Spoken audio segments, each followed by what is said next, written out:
인생은 끊임없는 선택의 연속입니다. 아침에 눈을 뜨는 순간부터 저녁에 잠이 드는 순간까지 크고 작은 선택들을 하며 살아갑니다. 사소하게는 식사의 메뉴를 정하는 것부터 또 일생일대 중대한 결정에 이르기까지 무수한 선택이 우리 앞에 놓여 있습니다.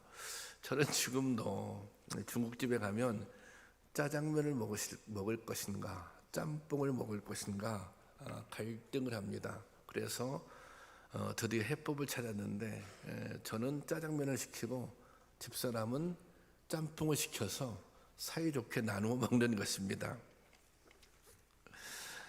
우리가 선택하는 것은 갈등할지라도 한순간입니다.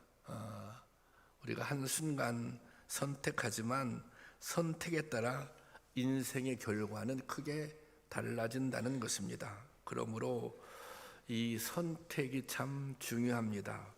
신앙생활에서도 마찬가지입니다. 하나님과 세상 사이에서, 하나님의 뜻과 나의 뜻 사이에서, 그리고 참과 거짓 사이에서 끊임없이 갈등하며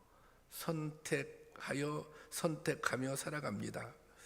이때 어떤 선택을 하느냐에 따라 그 사람의 믿음이 판가름 나는 것입니다. 교회에 오래 다녔다고 해서 다 성숙한 성도가 되는 것은 아닙니다. 신앙의 성숙은 어떤 선택을 하며 살아가느냐, 어떤 선택을 할 것인가, 거기에 달려 있습니다. 이것은 가치관의 문제이기도 합니다. 무엇을 더 중요한 가치로 여기며 살고 있는가, 또 내 삶의 첫 번째 우선순위는 무엇인가. 그렇다면 성도들은 어떻게 선택하며 살아야 할까요? 우리는 어떤 선택을 해야 할까요? 본문에서 사도 요한은 신앙의 이 선택 기준에 대해서 알려주고 있습니다. 오늘 본문 15절을 제가 세 번역을 올려놨는데요. 한번 제가 볼게요. 여기 이렇게 시작합니다. 여러분은 세상이나 세상에 있는 것들을 사랑하지 마십시오. 여러분들은 세상이나 세상에 있는 것들을 사랑하지 마십시오. 이것이 선택의 중요한 기준입니다. 이것은 세속적인 가치를 따라 살지 말라는 것입니다. 세속적인 가치를 따라 살지 말아라. 제가 지금 이 선택의 중요성을 말하고 있는데요. 사실 선택은 우리가 자유롭게 하는 것입니다. 다른 말로 이 선택은 우리의 자유의지로 하는 것입니다. 하나님은 인간을 창조하시면서 자유의지를 선물로 주셨습니다. 우리 스스로 선택할 수 있는 의지입니다. 에덴 동산에서 선악과를 따먹으면서 인류의 죄가 시작되었습니다. 하나님은 에덴 동산에서 모든 것은 누리되 선악과만은 따먹지 말라, 그렇게 말씀하셨습니다. 사실 선악과를 따먹은 것은 인간의 선택이었습니다. 자유롭게 하와가 선악과를 따먹기로 선택을 한 것입니다. 구원의 은혜도 마찬가지입니다. 복음서에 잔칫집의 비유가 나옵니다. 모든 사람들이 다 초청장을 받았어요. 초청을 받았어요. 그런데 초청에 응하는 사람들은 본인의 자유의지에 달려 있는 것입니다. 이 초청을 받았지만 초청에 응하는 것은, 우리가 구원의 초청을 받았지만 이 은혜의 초청에 응하는 것은, 그것은 초청을 받은 사람의 자유의지에 달려 있는 것입니다. 여러분들은 여러분들의 자유의지로 이 예배 자리에 앉아 있습니다.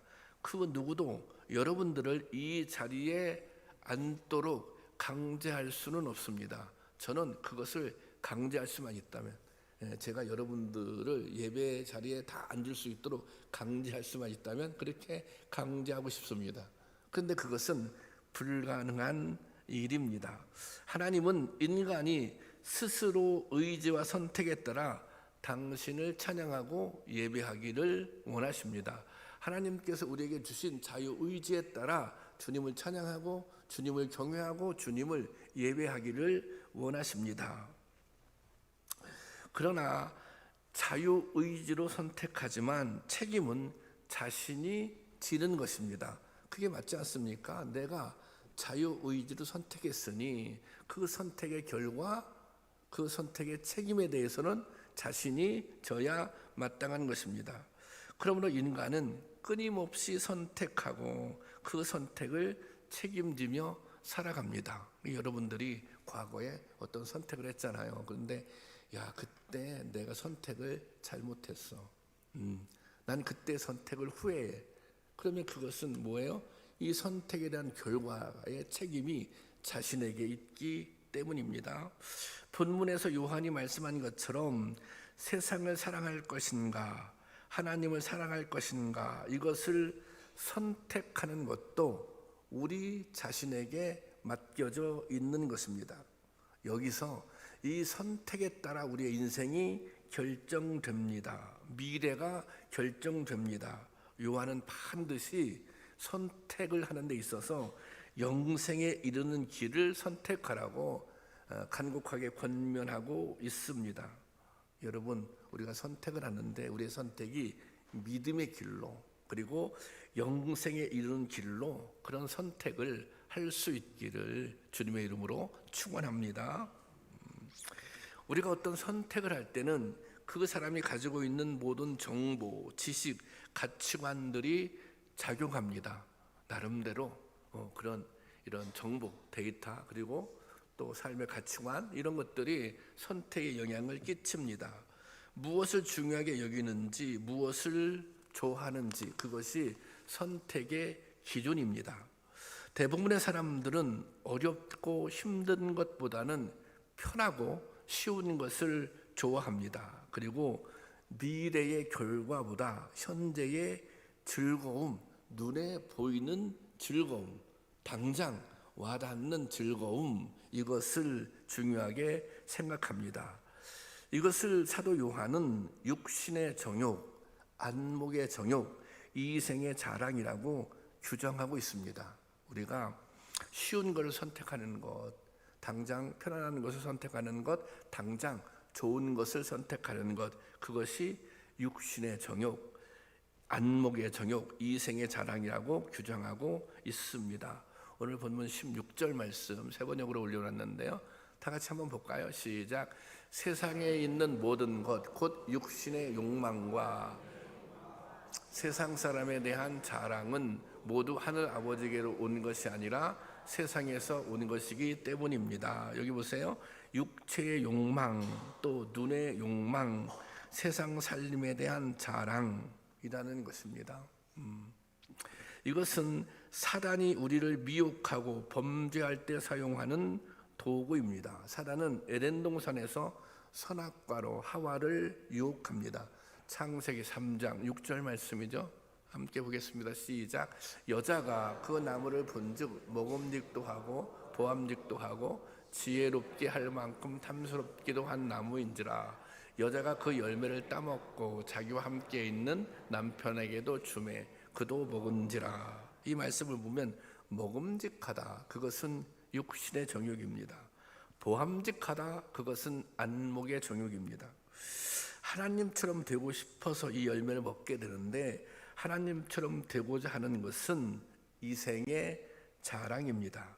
이 세 가지 공통점은 모두 인간의 본성을 자극하는 강력한 힘을 가지고 있다는 것입니다. 이 시험은 40일 동안 금식하고 계셨던 예수님도 당하게 됩니다. 이 도를 명하여 떡이 되게 하라, 이것은 육신의 정욕에 관한 시험입니다. 천하 만국의 영광을 보여주며 절만하면 다 주겠다, 이것은 안목의 시험에 관한 일입니다. 그리고 예수님을 성전 꼭대기에 세우고 여기서 뛰어내려 보라고 말합니다. 그리고 이렇게 얘기하죠. 몸이 땅에 닿기 전에 천사가 너를 붙들어 올리면 너는 유명한 존재가 될 것이다. 요즘 말로 하면 대스타가 될 것이다. 이것은 이생의 자랑입니다. 우리가 당하는 모든 시험은 이 세 가지 안에 다 포함되어 있습니다. 우리가 살면서 신앙생활을 하면서 당하는 모든 류의 시험은 이 세 가지 안에 다 포함되어 있습니다. 그런데 이 세 가지가 갖는 공통점이 있습니다. 이 세 가지가 갖는 공통점, 이것은 감각적이고 그리고 순간적이며 충동적인 것이라는 것입니다. 우리가 인생을 살면서 경험하는 식욕, 먹는 것에 대한 욕심, 그리고 성욕, 또 물욕, 또 명예욕, 권력욕, 그런 것들이 다 그런 것입니다. 물론 이런 것들은 살아가면서 꼭 필요한 생존의 욕구일 수 있습니다. 생존의 욕구를 죄라고 말할 수는 없는 것입니다. 그렇죠?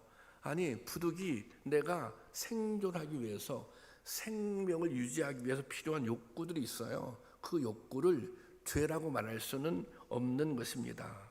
그렇지만 그 욕구가 지나치면 정욕이 되는 것입니다. 그 욕구가 지나치면 탐욕이 되는 것입니다. 살기 위해 먹는 것과 먹기 위해 사는 데는 본질적인 차이가 있습니다. 살기 위해 먹는다면 그것은 생존의 수단입니다. 그러나 먹기 위해서 산다면, 먹는 것이 생존의 목적이 된다면 그것은 정욕에 빠지게 되는 것입니다. 저는 우리가 욕심 가질 수 있다고 생각합니다. 욕심 가지고 사는 것이 당연합니다. 그런데 우리가 그 욕심을 어느 수준에서 통제할 수 있는가? 그 욕심이 탐욕으로 발전하면 안 되잖아요. 그 욕심이 죄를 짓는 데까지 이르면 안 되잖아요. 그러니까 우리가 욕심은 있지만, 어떻게 보면 그 욕심이 본능이기도 하지만 그것을 통제할 수 있는, 통제해낼 수 있는 능력이 있는가? 그것이 중요하다고 생각합니다. 그 통제하는 능력이 뭐예요? 그것이 믿음인 것입니다. 통제하는 능력이 뭐예요? 예수 그리스도의 말씀인 것입니다. 그래서 오늘의 본문은 우리가 이런 세속적인 가치의 욕망에 빠지는 순간 사람 속에는 아버지의 사랑이 있지 않다고 그렇게 말합니다. 15절 말씀 다시 볼까요? 다 같이 보겠습니다. 시작.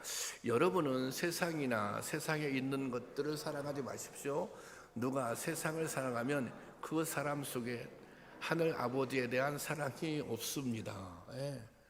자, 세상이나 세상에 있는 것들을 사랑하지 마십시오.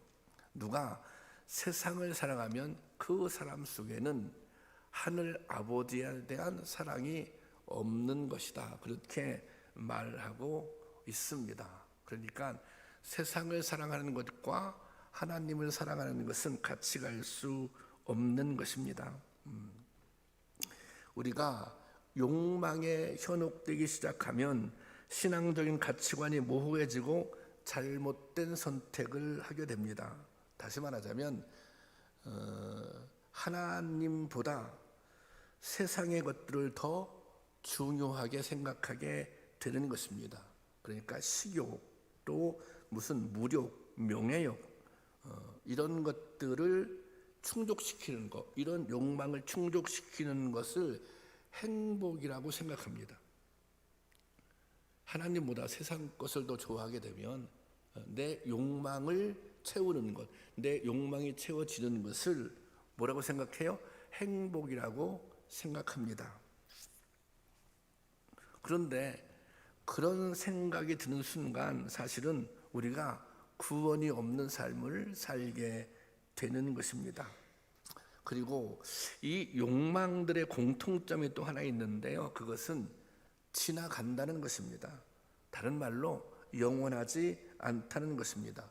본문 17절 한번 올려주실래요? 제가 보겠습니다. 여기 보세요. 세상도 지나가고 또 정욕도 지나가고, 이게 뭐예요? 지나간다는 거 아닙니까? 지나간다고 하는 것은 그것은 순간적인 가치에 불과하다는 것입니다. 이게 다 그냥 지나가는 거예요. 식욕도, 무력도, 명예욕도 그냥 지나가는 것입니다. 영원한 것은 하나도 없다는 것입니다. 그런데 이것 때문에 죄를 짓고 신앙생활을 제대로 못합니다. 그래서 이런 가치를 추구한 종말은 죽음, 사망이라는 것입니다. 그래서 야고보 사도가 이렇게 말하잖아요. 야고보서 1장에 있는 말씀 다 같이 보겠습니다. 시작. 욕심이 잉태한즉 죄를 낳고 죄가 장성한즉 사망을 낳느니라. 더 중요하고 영원한 가치가 있는데 그것을 보지 못하고 한순간의 쾌락의 마음을 빼앗겨 죄를 짓습니다. 하나님 믿기를 포기합니다. 얼마나 어리석고 안타까운 일입니까?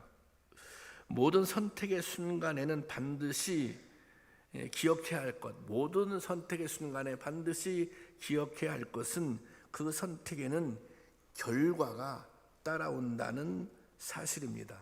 지금은 그것이 좋아 보일런지 모르지만 우리의 선택에는 반드시 하나님의 심판을 직면하게 될 것을 기억해야 한다고 하는 것입니다. 이 나의 선택이 어떤 결과로 나타날 것인가? 우리의 선택 결국에는 하나님 앞에서 판단받게 된다는 것입니다. 여러분들은 어떤 선택을 하며 살아가고 있습니까? 육신과 안목의 정욕, 이생의 자랑을 따라 살고 있는 것은 아닙니까? 그렇다면 돌이키셔야 합니다. 여러분 선택을 잘 하십시오. 하나님의 뜻에 따라, 예수님의 가르침에 따라, 말씀의 교훈에 따라 선택을 잘 할 수 있기를 바랍니다. 그것이 때로 힘이 들고 좁은 길 같아 보이지만 거기에 구원이 있는 것입니다. 거기에 영생이 있는 것입니다. 바른 길을 선택할 수 있는 은혜가 우리 모두에게 있기를 주님의 이름으로 축원합니다. 이 요한 사도가 중요하게 여기는 것은, 또 강조하는 것은 영원한 것과 영원하지 않은 것을 분별하라는 것입니다. 사실 이 세상에 영원한 것은 아무것도 없습니다. 부귀도 영화도 풀의 꽃과 같이 아침 안개와 같을 뿐입니다. 베드로 사도가 이렇게 말했잖아요. 베드로전서 1장에 있는 말씀 다 같이 보겠습니다. 시작. 그러므로 모든 육체는 그 모든 영광은 풀의 꽃과 같으니 풀은 마르고 꽃은 떨어지느니라. 다 이 세상에 있는 모든 것은 뭐예요? 이게 영원하지 않다는 것입니다. 그러나 하나님의 것은 영원합니다. 또 하나님 뜻대로 살아가는 삶도 영원합니다. 오늘 본문 17절 말씀을 제가 새 번역으로 올려놨는데 한번 다시 보겠습니다. 시작. 이 세상도 사라지고 이 세상의 욕망도 사라지지만 하나님의 뜻을 행하는 사람은 영원히 남습니다. 보세요. 이 세상도 사라지고 이 세상의 욕망도 사라지고, 혹시 그런데 우리는 이 사라질 것 때문에 죄를 짓고 이 사라질 것에 매어 살고 있지는 않는가? 다 사라지지만 뭐예요? 하나님의 뜻을 행하는 사람은 영원히 남습니다. 다른 번역서에는 그래요. 하나님의 뜻을 행하는 사람은 영생합니다. 그렇게도 번역해 놓았거든요. 이 하나님의 뜻에 따르고자 믿음으로 선택했던 사람들은 영원한 하나님의 역사 속에서 살아남는다는 것입니다. 요즘에 새벽에 히브리서를 묵상하고 있어요. 지난주 토요일 날 히브리서 11장 내용을 이렇게 묵상했거든요. 히브리서 11장에 보면 믿음의 선진들이 나옵니다. 이 히브리서 11장을, 죄송합니다. 여러분 누가 졸아서 이거 친 거 아닙니다. 제가 가끔 실수를 해요.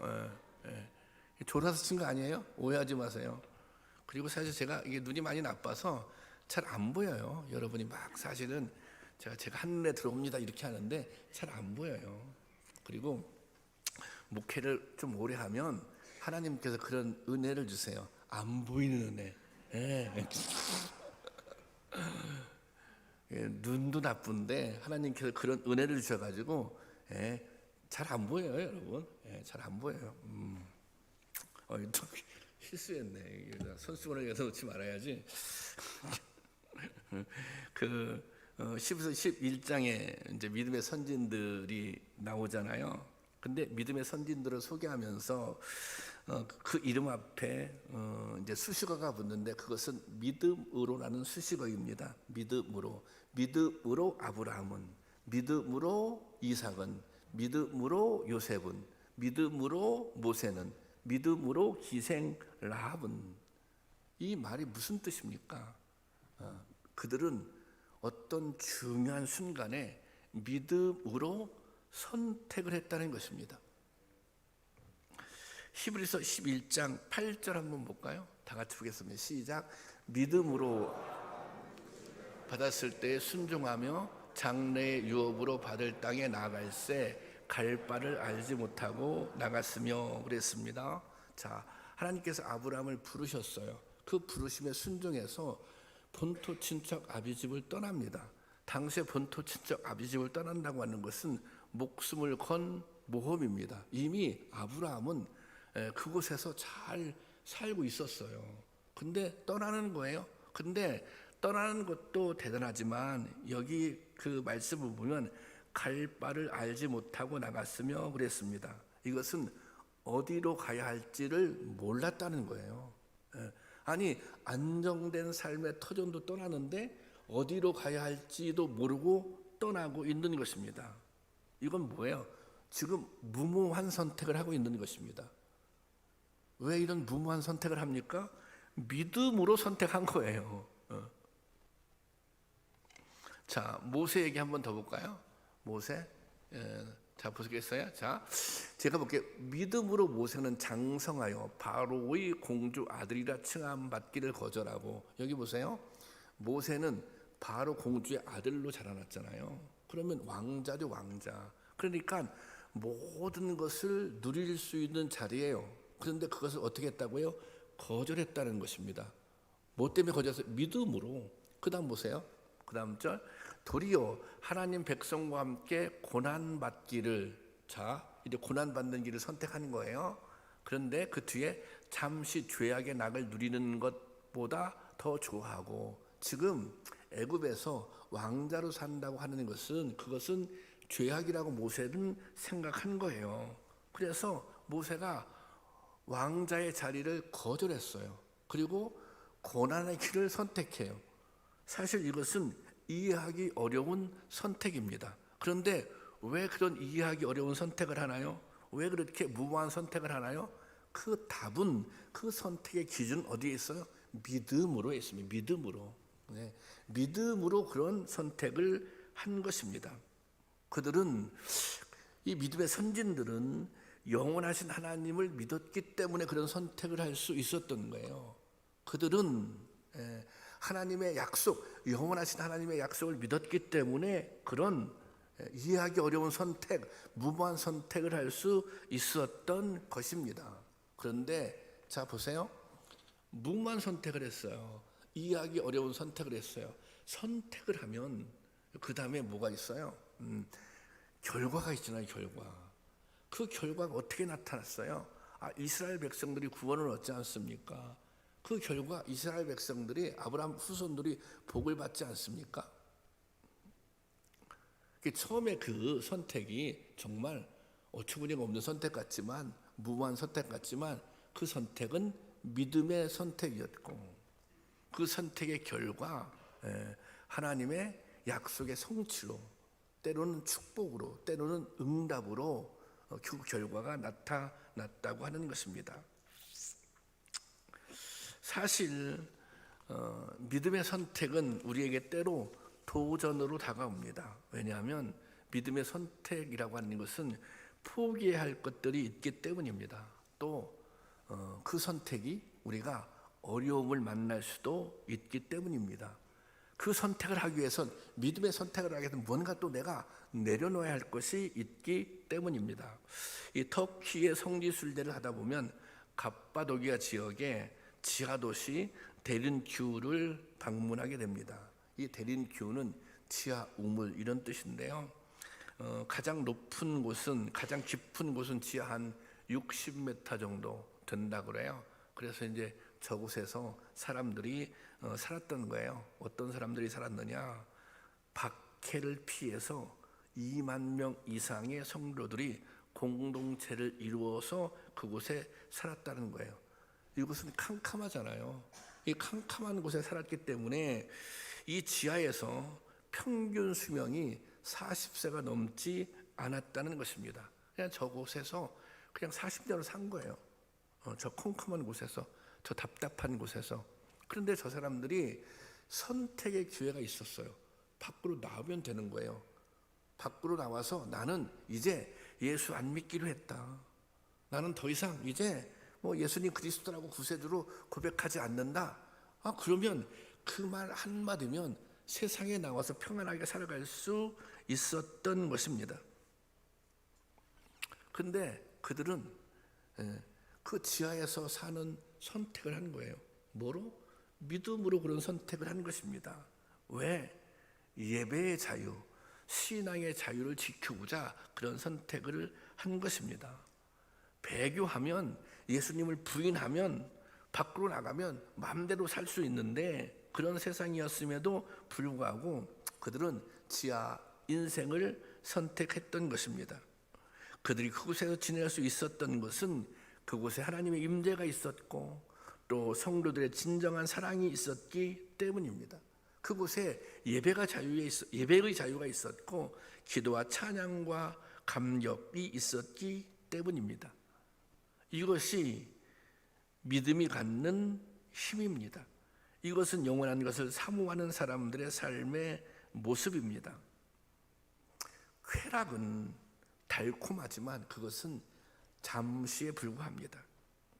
그 잠시가 지나가면, 잠시는 좋죠. 그런데 그 잠시가 지나가면 회환과 고통이 있을 따름인 것입니다. 그러므로 성경은 영원한 가치를 쫓으라고 우리를 권면합니다. 사람들이 왜 죄를 짓습니까? 나는 죄 짓는 것이 즐겁다. 나는 죄 짓는 것이 좋다. 그래서 죄를 짓습니까? 그렇지 않습니다. 아니, 죄 짓고 싶어하는 사람은 없을 거예요. 근데 왜 죄를 짓습니까? 죄에는 쾌락이 있기 때문입니다. 죄에는 재미가 있기 때문입니다. 그러나 그것은 성경의 증언처럼 잠시에 불과한 것입니다. 하지만 많은 사람이 잠시에 불과한 쾌락 때문에 범죄합니다. 그 잠시가 지나가면 영원한 고통이 있을 따름인 것입니다. 그래서 이 데린큐의 공동체 사람들은 차라리 그런 지하 삶을 선택한 것입니다. 그들은 잠시의 평안함보다 영원한 가치를 붙들고 영원한 소망을 간직하고 영생의 삶을 누리기를 원했던 것입니다. 여러분, 우리의 삶은 어떻습니까? 순간의 가치와 즐거움을 따라서 세상을 사랑하며 살고 있지는 않습니까? 이 사도 바울이 분투라는 단어로 성도의 치열한 삶을 표현했습니다. 이 분투는 있는 힘을 다해 싸우는 것을 분투라고 합니다. 저는 개인적으로 이 분투란 표현을 좋아해요.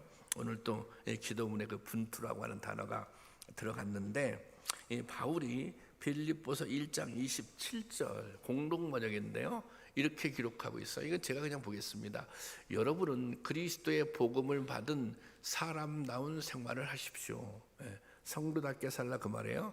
그 다음에 그리고 내가 여러분들을 찾아가서 만나게 되든지 이렇게 떨어져 있든지 간에 나는 여러분이 복음의 교리를 위하여, 이것은 믿음을 지키기 위하여, 그 다음 보세요, 한 마음 한 뜻으로 굳게 서서 분투 노력하며 그랬습니다.